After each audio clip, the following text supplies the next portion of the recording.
The coronavirus is causing havoc with both financial markets and also supply chains that are crucial to the U.S. economy. Now, stocks rebounded today, but they got a long way to go just to make up for the 3,000 plus plunge that we saw last week. We've already seen how many top economists from places like Moody's and Goldman Sachs are saying that the spread of the virus greatly increases our chances of slipping into a recession. But the big question then becomes, is what do we do then?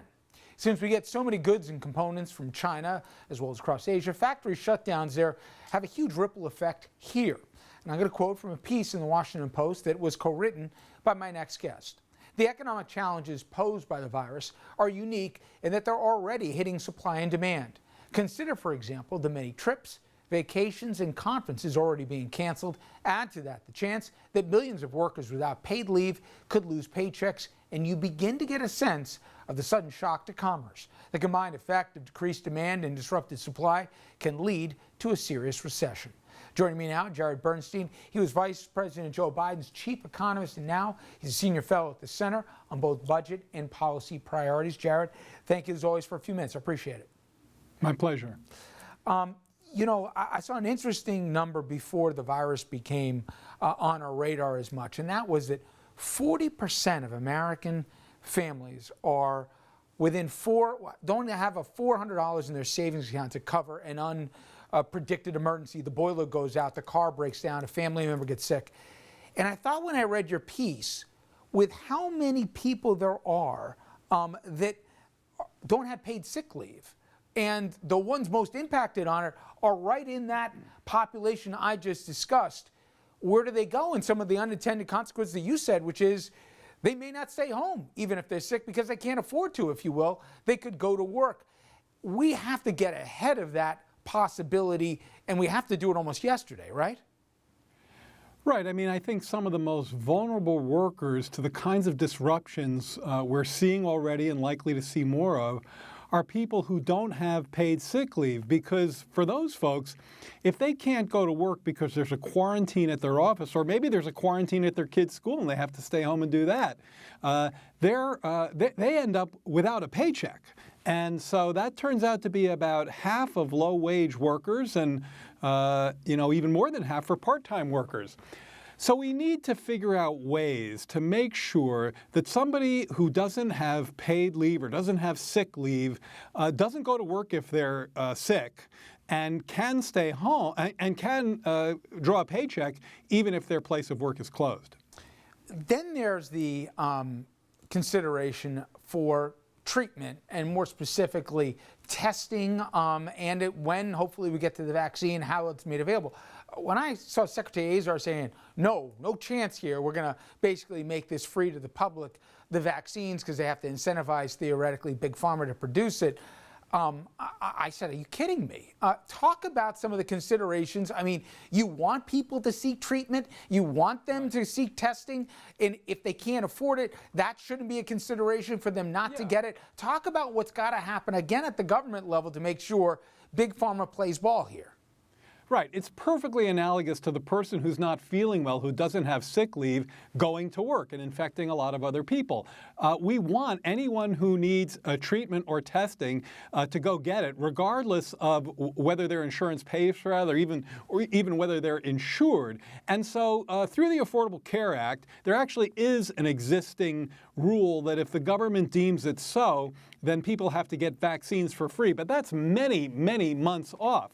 We need to make sure we extend that, just like preventative care is free to people through the Affordable Care Act. The same thing has to be the case for any treatment or testing around the coronavirus. If you go to be tested or treated, you're not going to get a surprise medical bill, which, by the way, already happened. There was a story in the paper about a man and his daughter who were quarantined for 2 weeks. They get out of quarantine, they're okay, they go home, they get a bill for $4,000 from the hospital. That can't stand. Now, I think in that case, they may have worked it out, but that's precisely the kind of problem we need to make sure doesn't occur.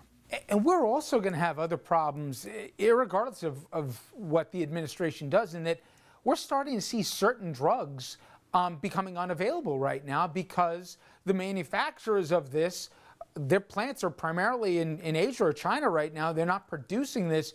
we could have a real problem, couldn't we, Jared, where people who need, having nothing to do with the coronavirus, but just prescriptions, not being able to fill them because the pills aren't getting produced. Right. So this is sort of one of the tough sides of globalization, which usually works fine in the sense that our global supply chains are very deep, very liquid. But at a period like this, and there arguably very few of them. I mean, China basically shut down many of its factories for weeks on end. That's been massively disruptive to supply chains, and that works out so that components for goods that manufacturers build or retailers sell, they don't come through, so that hurts commerce. But what you're talking about is people who may depend on medicines that they need from other countries. Now, it is the case that slowly China is starting to ramp up again, so we'll have to see where this goes. But this speaks right to the issue of why you want a competent federal sector that's ready with a plan B if these kinds of chains break down. I started our conversation by talking about how more than a few folks in the financial sector believe there is a real chance at a recession, some putting it near 50%. What do you think would tip us into that unfortunate reality? It's going to be, if that happens, it's going to be the combination of 2 or 3 things that usually hit us one at a time.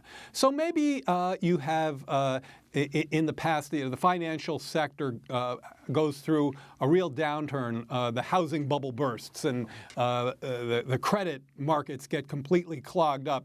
And that's enough to put the economy into a recession. And that's kind of what we think of our typical demand side. Enough people either lose money or lose wealth, even lose homes, that they simply can't participate in the economy as consumers and investors the way they did before.